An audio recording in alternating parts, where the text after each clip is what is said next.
Oui, oui, mon ami.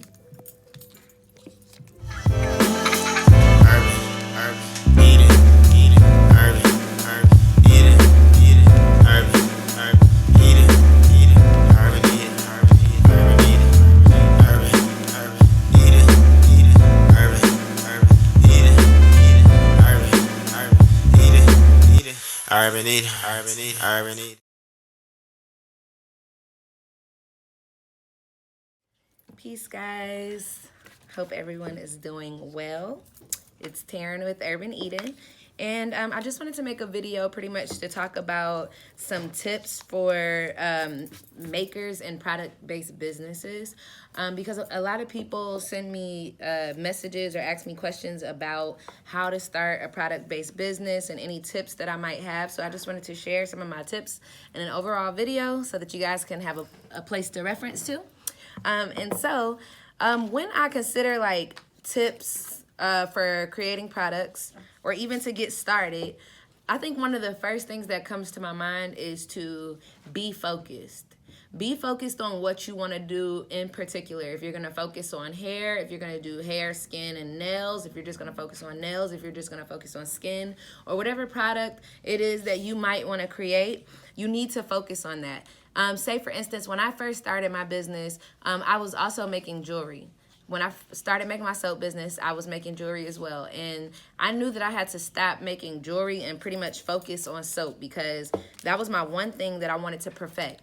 And so that just segues into the next thing, which is perfect your craft. Perfect whatever you're working on, whatever you choose to create. Make sure that you just continue to like work on it, get better. As you continue to make that stuff over and over and over again, you'll get better at it. You'll make the proper improvements. Not only that, but you also want to research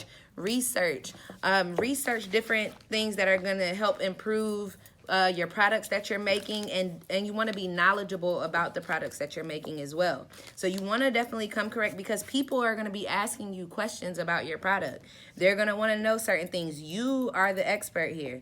Whatever you're creating, you are the expert, and you're trying to get other people to buy your products. Why you're passionate about the products that you're making. What is your purpose? You pretty much want to have that defined. I pretty much started by just wanting to like do a craft, like wanted to do something, and pretty much was like reading books. Books have always been so helpful, and they've been helpful throughout my whole development. They are still helpful to this day as reference points and to pretty much like help me with the different knowledge that I've learned thus far. And so books definitely give a lot of inspiration too, because you can find a lot of recipes in books. Pinterest has helped a lot, and also I think I just want to say, just because I talk to other product makers, and one thing we talk about is like imitation, like people copying your stuff, like people noticing that people are probably like doing the same thing, and people will say that like they're inspired or what have you, and that's understandable. Definitely you can be inspired by people, or you're gonna inspire other people as you continue to make stuff, but even when you become a person that inspires other people, you don't want those people copying you as well. So it's just like you want to be mindful of that thin line between inspiration and imitation. You can be inspired to be like, hey, well, boom, I want to add this ingredient into my product, but to pretty much like create something based off of what you've seen somebody else create, like a whole pretty much same thing as theirs, might be a little much. You want to be mindful of that. Be original. Try to be original and be true to yourself. I think that is probably like the best right there. When it comes to like making products, I think that so many times we like overthink it. Be true to yourself. Like be true to what you're trying to set out to do. Is this something that you're passionate about? Are you going to continue on even when times get tough? Is this something that you're still going to enjoy making? Are you super passionate about what you're doing? Be true to that. Stay true to that. And as you continue to expand and grow your products and grow your business, you want to do things that are going to be complimentary. You'll be paying attention to the feedback that you get from your customers, hearing the types of things that they want to have. And do not feel that you have to supply their every need. Everything that they ask you for, you want to try to make. Don't spread yourself too thin. That's why I say, even just in the beginning, about focusing. You don't want to spread yourself too thin trying to do too much at one time, you know?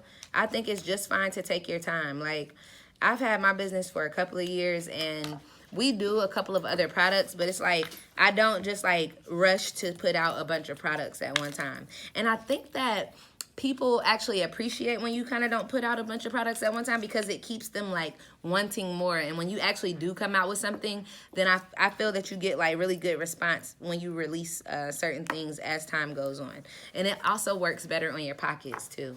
Oh, and that also brings up another point. So even when we were thinking about like other products that we would create that were complimentary, it always takes me back to when I used to work at a restaurant. And at the restaurant, they would pretty much, when they made the menu, of course there were different things on the menu, but they would pretty much create things that could be used across the board. So if they were ordering like particular ingredients for a particular recipe or something, you could probably use those same ingredients in other recipes as well. So you're able to like use it across the board. That has also helped as well. So if you see like how we come out with, first I started off making soap. Then next up was body butters.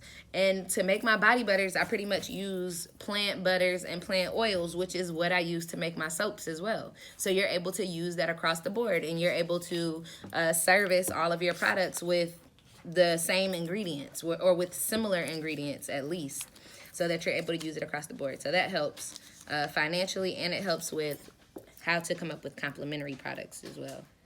And if you like what you heard today, you can drop a comment down below and let us know if you want us to talk about anything else, or give us your feedback. And also click the subscribe button so that you get notifications. Or I think you have to click the subscribe. Don't you got to click the subscribe and the bell?